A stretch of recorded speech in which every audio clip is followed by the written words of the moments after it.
Well, I was going on for over an hour, actually, on this show, and it just completely came up on my computer and said that I do not have enough storage space for this, and my video completely dissolved. So, I am here redoing this video, actually. But I think it was for the best that it did do this because I was recording about an hour-long video, and I think if I kind of split the video up in two parts, it will be a lot better, and probably a lot better to follow.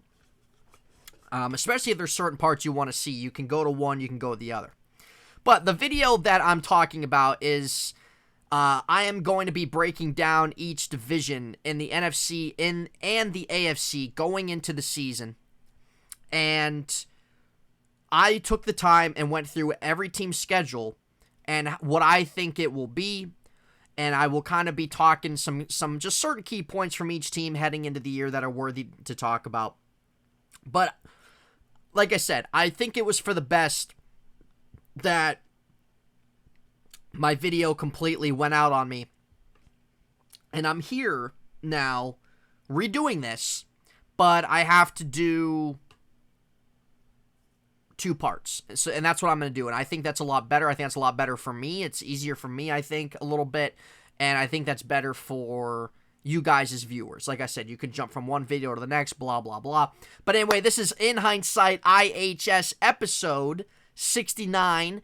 And no better way to cap off on that episode than this video that I'm excited to do. I did this last year, and I really enjoyed doing it, and I'm doing it again this year. But like I said, I'm splitting this up now into two parts.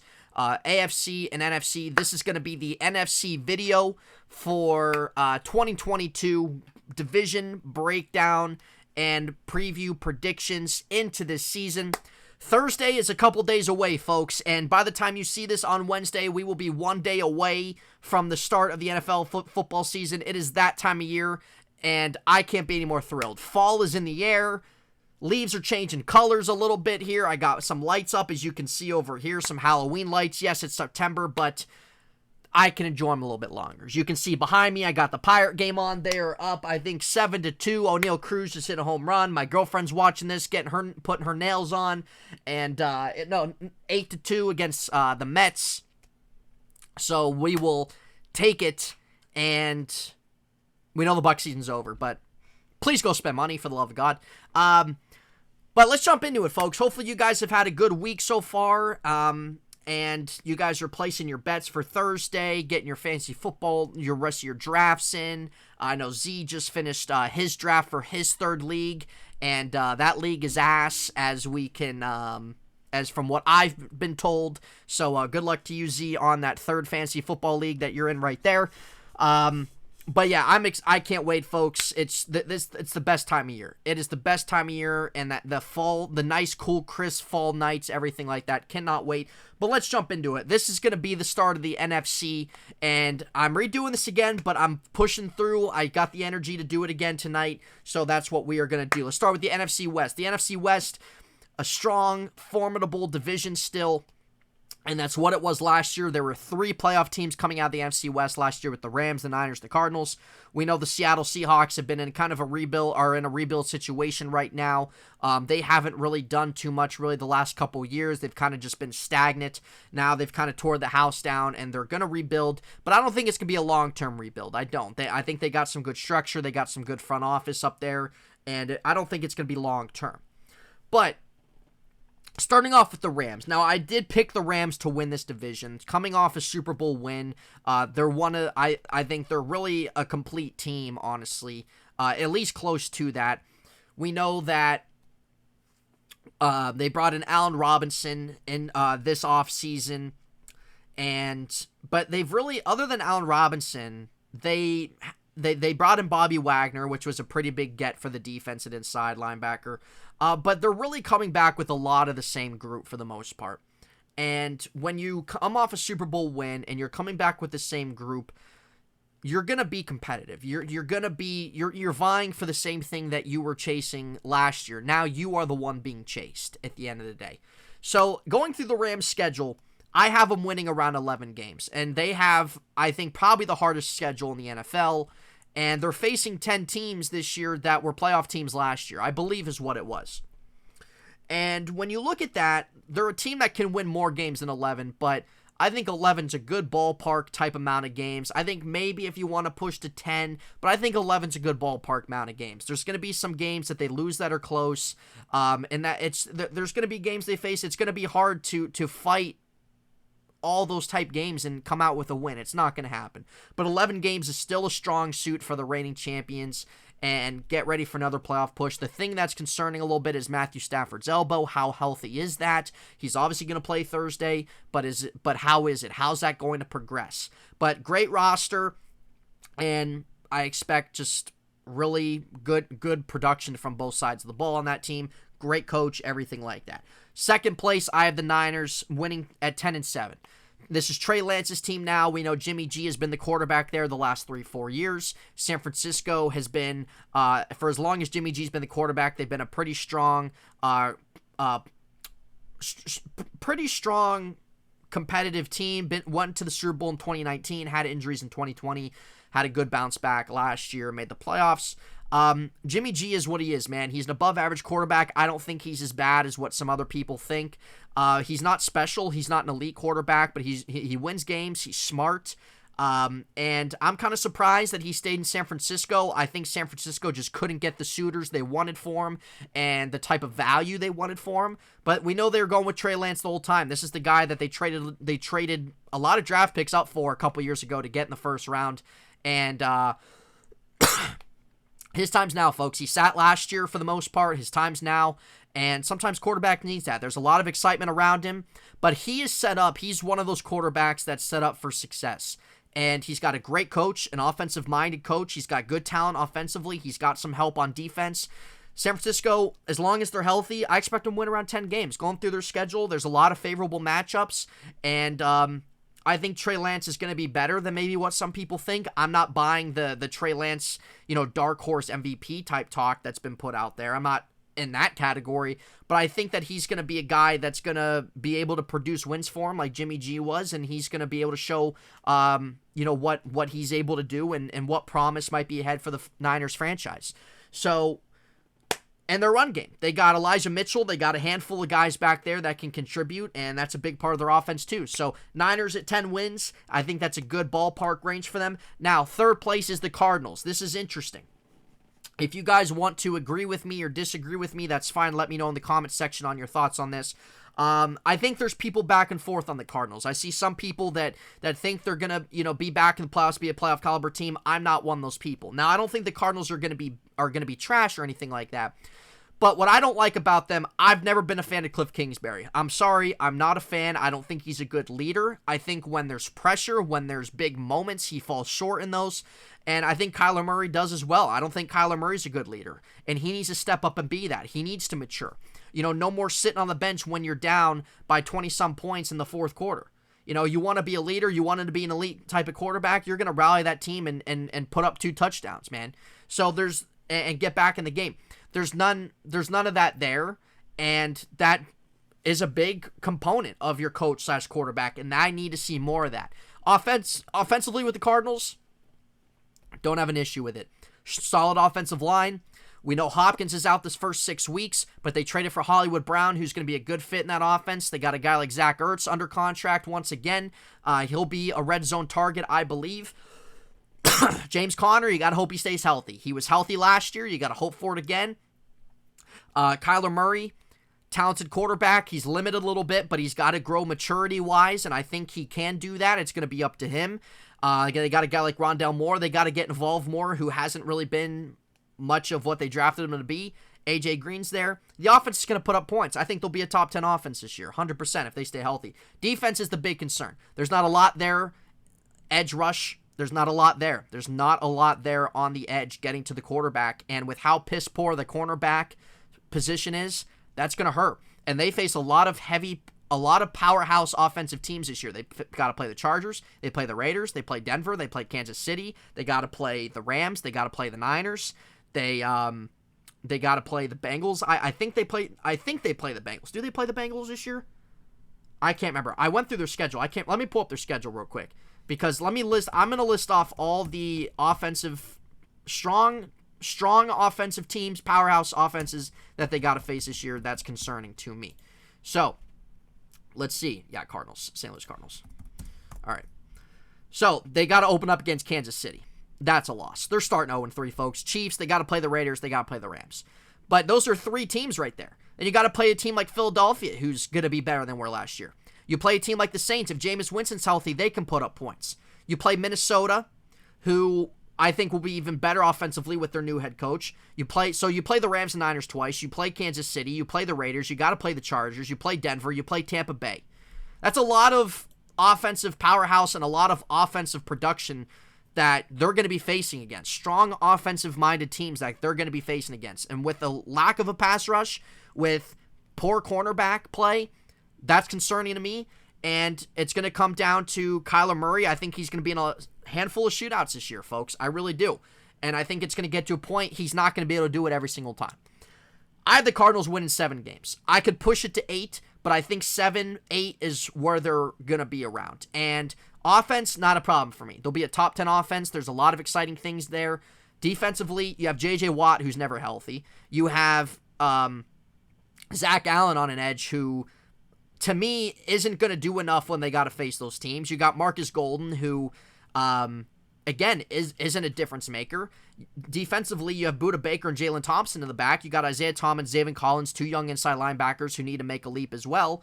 But there's just not enough there, man, on defense for me if I'm a Cardinals fan and just looking at the Cardinals. And I think with the amount of offenses they got to face this year, it's going to hurt them. So I think 7 to 8 wins is where they're at. I could push them to 8, but that's where I have them. I have them ranked 3rd. After the Cardinals, we got Seattle. I have them winning 4 games. They're in a rebuild mode. We know this. I think Geno Smith's the perfect quarterback for them in a rebuild type situation. He's not that good of a quarterback, but I don't think he's piss poor or anything like that. There's not a lot there for them, but they're going to. I think it's gonna be a short rebuild. They got a good front office. I trust that front office. If you're a Seahawks fan, and I think sooner than later you're going to see Seattle continue to progress. But I think Geno Smith's the right quarterback for them in this spot. And, he's got some guys there offensively to work with. But at the end of the day, I think they're a 4-win team going through their schedule. Let's move on to the NFC North. We got the reigning MVP back-to-back, Aaron Rodgers and Green Bay. And this is going to be a huge test for the Packers.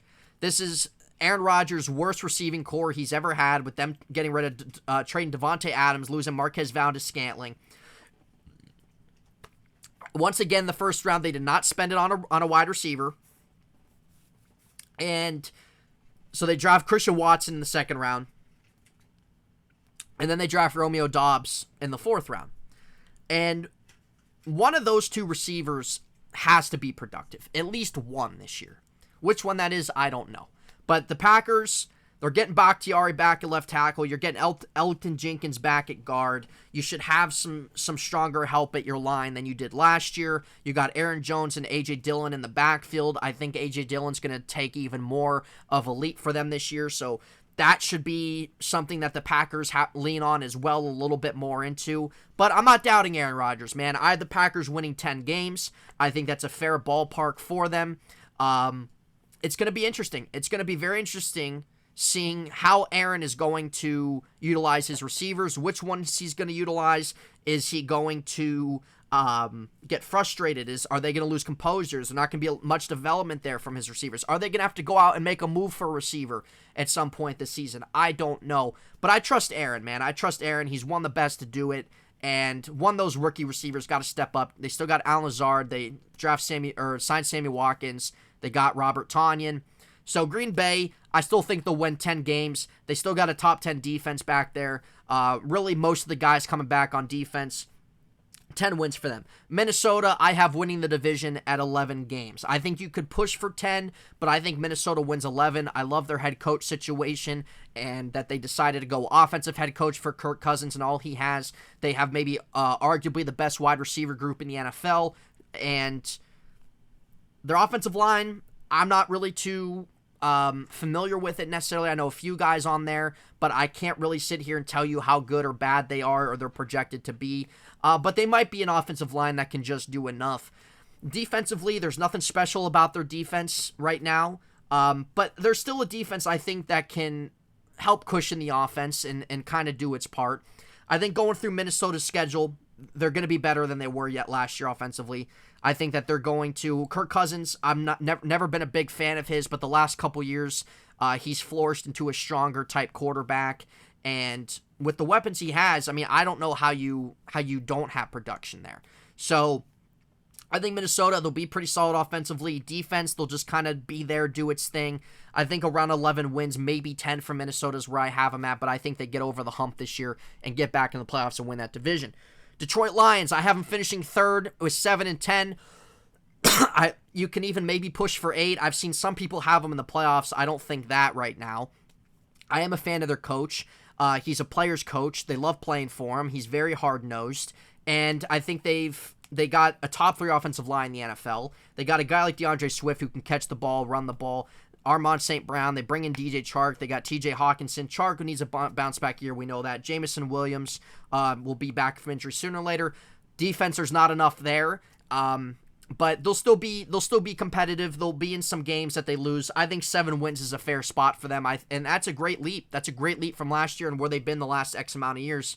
So hopefully they just got to keep treading that right direction. And I think Dan Campbell's the right man for that team. 7-10 for Detroit. Chicago. 4 wins. I have them finishing last for Chicago. Not big on Chicago at all this year. I don't think there's really anybody that is. Justin Fields. I don't think he's in a good situation. I don't think Chicago's done a good job to help him succeed in year 2. Their offensive line isn't good at all, and they did nothing for him to add to their offensive personnel. Excuse me. David Montgomery, I think, is one of the most overrated running backs in the league. He's not a game changer. He's not a difference maker whatsoever. Darnell Mooney, we know, had a solid season last year. Cole Kmet, and then really who else they have on offense? They might have the worst receiving group in the league beside the Ravens. So their offense is going to be bottom tier. Their offense isn't going to be able to push the needle a lot this year. Defensively, they got they got a few dogs on there, but Roquan Smith's going to be a free agent after this year as well. Chicago, I have no idea what direction they're going, man. I really don't. There's really no progression with that organization right now. I have them winning 4 games. Let's go on the NFC East. This is going to be a battle between Dallas and Philly. I'm picking Philly to win this division with 11 wins. 11-6 for Philly. They got better this offseason. I think their defense is definitely an underrated, under-the-radar type defense. I think they're going to be a team that can that will be a top team in sacks, that will get to the quarterback, that will be very physical. They draft Jordan Davis. They draft Nakobe Dean at inside linebacker. They had a very strong draft this year. We know they got Fletcher Cox, the leader of that defense. They got Brandon Graham, who's been there a long time. We know they still got Kendricks at inside. Like I said, Nakobe Dean, Darius Slay. They got all those guys back there who are guys that can be productive, make plays. Jordan Davis is exciting as well to see. They got Javon Hargrave as well, former Steeler, who I wish didn't leave, but that's the way it goes. I think their defense can be underrated. This isn't going to be a top 5 group, but I think this is a defense that can be a middle-of-the-pack type defense for them and really help balance out them as a team, especially as they push for the NFC East race. Now, also, offensively, Jalen Hurts. This is a big year for him. Jalen Hurts is in year 3. He had a nice season last year. They get better adding A.J. Brown. They have a great offensive line. They got to utilize their run game more. But I think Philly is going to win that division. Not by much, but they're going to be better than they were last year. And we will see on that. Transitioning to the Cowboys. Give me 1 second. I'll be right back. You see a transition. Give me 1 second. All right. Sorry about that, folks. If you see a little hiccup, a little transition there, I had to step away from the microphone real quick. But talking about the Dallas Cowboys. The Cowboys are an interesting team as well. I don't think that they really had that great of an offseason at all. The offensive line is very questionable with losing some guys, cutting guys. That's going to be a test. But they still got Zeke back there, who we all know Zeke isn't who he is anymore. But he still can produce, and they got Tony Pollard. They got 2 guys back there that they can get production out of. They got CeeDee Lamb, who is getting better each year. They bring in James Washington. They re-sign Michael Gallup. They got Dalton Schultz. And he was very productive last year. And I expect that production to continue this year. Defensively, I believe they led the league in turnovers last year or something like that. They got guys back there that can make plays. They got Micah Parsons, who finished second Defensive Player of the Year. And they're a defense that can maintain that caliber type defense they were last year. I have them winning 10 games this year going through their schedule. I think that they're going to be pretty tough knit with the Eagles at the end of the day. You got to wait and see. I think offensively, I think there's going to be some issues there in terms of guys producing at the receiver spot. I think there's going to maybe be, you can definitely have some hiccups on the offensive line throughout the year. But they'll still be formidable. They'll still put up points. They'll still be, I think they'll be a middle-of-pack offense with a defense that makes some plays and helps them get turnovers. I think 10 wins is a fair spot for Dallas. Going to Washington. Washington gets Carson Wentz this year. Carson Wentz, I don't think is as bad as what people think, but he's not really that good. Really, after his injury is really when his career started to derail. This is his third team, I think, in 3 seasons.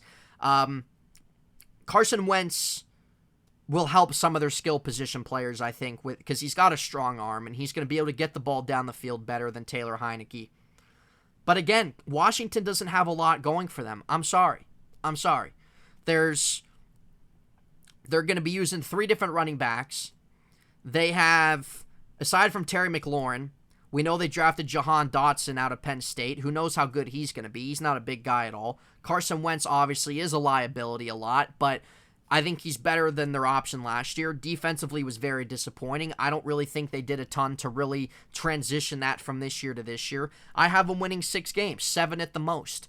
And Washington is just in this funk, man. Washington has just been stale. They've been stagnant for a long time. After the RG3, I take that back. Really, after Kirk Cousins left in 2016, Washington just hasn't really had any direction. And they've just been stale, stagnant. They've just been there. They've been a 6-7 win team, really, for the most part, other than the year when they made the playoffs in 2020. So I don't see much from them. I don't think there's really anything to take away. And you got 2 teams that are much better than them in their division. So I don't see them going anywhere. Finishing last, we got the Giants with 5 wins. Maybe they got their coach right. We'll have to wait and see. But Daniel Jones just isn't the guy. I don't think Daniel Jones is even going to start every game. There's issues offensively with Saquon Barkley's glass, and they drafted some interesting guys this year, but they're not there. They have a ways to go. I think 5 wins is where they're at. Going on to the NFC South, Tampa Bay. I am picking Tampa to win the division again this year, but I do think they lose to Dallas on Sunday night. I do. I think Tampa Bay is going to start a little slow. Tom Brady's been away from the team, away from camp.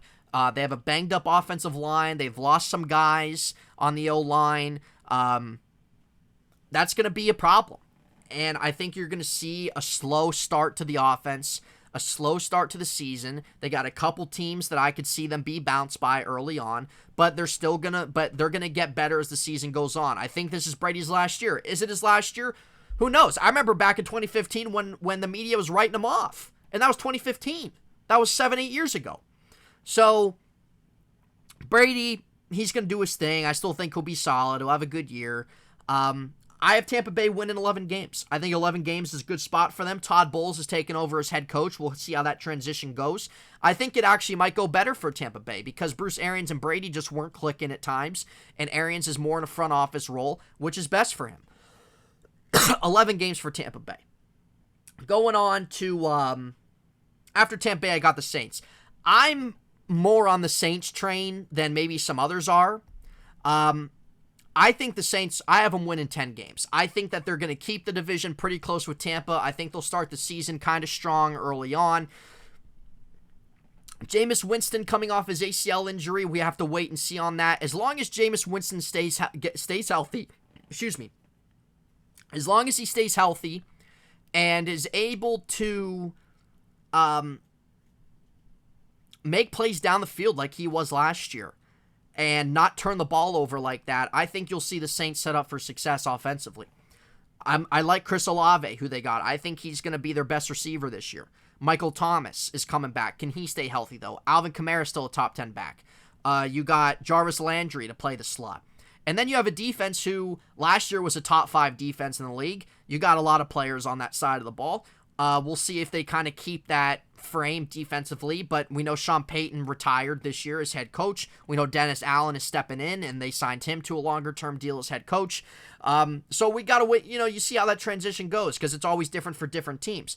But at the end of the day, Saints, I still think they'll be competitive. Their defense will help the offense out. And if Jameis Winston can just not turn the ball over and just make some key plays, I think they're a 10-win team at the end of the day. After them, I got the Panthers. I got the Panthers at 7 wins. Now, Baker Mayfield is starting week 1 against Cleveland. I think they win that game. I think Baker's going to have, maybe not necessarily the best year of his career, but I think he's definitely you're going to see from this year to last year how much he's going to be healthier and he's going to be driven. And he's a competitor. Carolina's got some guys that he can work with.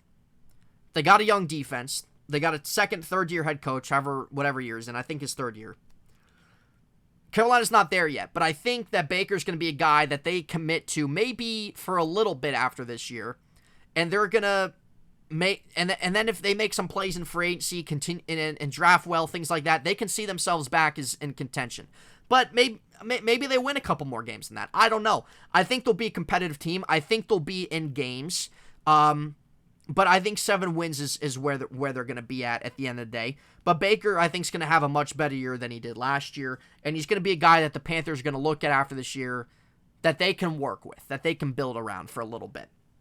After them, we have the Atlanta Falcons. I have them winning 4 games. The era's over, folks. The era of Matt Ryan, Julio Jones is over for Atlanta. And that's the way it goes. Atlanta's in a rebuild. I believe they're in a rebuild for the longer haul. Mariota's getting a second chance at quarterback this year in the league. They got a couple promising players with Pitts, with Drake London on offense. There's just not a lot there. They're not going to compete with these teams in the NFL. Talent-wise, I think they have one of the worst rosters in the NFL. And it's going to show. But that's the direction they have to go as a franchise, and who knows how long that's going to take. But 4 wins is where they're at. So we covered the North, we covered the East, we covered the West, and we covered the South. And really how my playoff picture is panning out going into this. Rams are winning their division, like I said. Vikings, I'm picking to win the NFC North. I'm picking the Eagles to win the East. And I am picking Tampa Bay to win the South. Wild cards. Going San Francisco. I am going... who was the other team I was going? San Francisco. Green Bay. And the other team I had a toss-up between Dallas and the Saints. And I like both teams being able to get in borderline playoff type team. But this is how it's going to go. The NFC, there's a bunch of teams that are going to be able to compete with each other. I think the NFC is going to be a little reminiscent of the AFC last year, where there's a lot of teams that can play with each other on any given week, but there's not going to be one particular or 2 sets of teams that you see at certain times in the NFC or AFC that are a crop above the rest. I think you're going to see a competitive balance in the NFC with these teams, and there's going to be teams that are going to be approaching in the playoffs that are just going to miss it, and I think it's going to be the Cowboys. I like the Saints. I like what they can do. I like their schedule also. I'm not a big schedule guy in the sense of looking at a team's schedule into the season because anything can happen. Teams can regress or be better than expected. But I'm going to give the edge to the Saints. I like them. I like some more stability from them defensively. And I think offensively, as long as Winston's healthy, I think they can produce some points, maybe a little bit more consistently. So that's going to be my NFC, and that's my NFC wrap. Now, I think the most interesting thing coming out of the NFC is, I think, some really key points. You're going to look at Trey Lance's really first year. Is his first year going to be what it's been expected to be? Is it going to be enough for San Francisco? Will something happen where Trey Lance isn't performing well and they got to put Jimmy G back in to save the day? Those are all possible situations. Matthew Stafford's elbow is a little concerning to me still. I think you look at... I think when you look at every division, the NFC East is, in my opinion, the worst division in the NFC. But you still have two teams there that are going to battle. But I think, again, when you look at the NFC, and when I said that I think it's going to be a balanced, competitive bunch of teams, when you look at the NFC West, you have 3 teams that made the playoffs last year. Even though I don't have the Cardinals making the playoffs, they can still make some noise, I think. You look at the South, you have the Bucks, you have the Saints. I think Carolina's a team that should not be slept on either. You look at the North, Green Bay, Vikings, Detroit. A lot of people are high on Detroit this year. I'm not, but I'm not, low on them either. Really, I think when you list all these teams at the end of the day, I think on any given Sunday, these teams can beat each other. I really do. Now, maybe not necessarily the Rams, because as long as Stafford's healthy, then I still think the Rams are a crop above the rest. But at the end of the day, I still think these teams can combat any given week. And that's what's going to make it exciting, I think, for the NFC this year, is that it's going to be a race to the end. It's going to be something where there isn't one clear-cut team in a division, and you're just going to have a load, pretty much a big pond of teams, and may the best team win on whatever given Sunday, honestly. That's how I view the NFC. But that's my NFC going into this season. Breakdown, division by division, preview, prediction. Let me know in the comment section what you guys think. I'm going to be posting the AFC as well shortly after this. But it was better this way. Rather than putting up a whole hour video, it's better this way. You can watch the NFC, you can fast forward to certain parts you want, vice versa AFC. So it worked out this way. But I wanted to get on here and do this before the game on Thursday night. But that's my predictions for both for the NFC conference. Let me know in the comment section your guys' thoughts on that. What are your predictions? What do you agree with? What do you disagree with on mine? At the end of the day, if you guys would be great, I would appreciate the thumbs up and subscribe on the channel. I appreciate all you guys who are new viewers here and have come over the last week or two. And it just helps grow the channel. And I don't want this channel just for myself. I want this channel for you guys too. And this is really what I want to do. And I know I explain this a lot in my videos, either in the beginning or the end. But I want you guys to be a part of this channel too, and incorporate you guys, my viewers, my listeners, into this, and have good discussion, have good debates, have good sport talk opinions, whatever it is. Those are always some of the best discussions. And I think being able to incorporate you guys as I grow more of this channel, that would be an amazing, great thing to do. So I hope to do that. So I always appreciate your guys' support, and thank you all for following. You guys can follow. My links are in the description down below for my social media. If you want to keep up with the channel, you guys can follow me there. But I appreciate your guys' support. We will be back shortly with the AFC preview and prediction, division by division breakdown here on In Heintz. This is going to be In Heintz episode 69, part 1 of part 2. And for AFC, I know AFC last year there wasn't really a cream of the crop necessarily that you have different years, but I think a couple of my predictions might be a little interesting for you guys. So I'm excited to see your guys' reaction on that. Hopefully you guys comment, put your thoughts out there. But thank you all for your support. We'll be back with the AFC side shortly, and let me know your guys' thoughts in the comments. We will see you later.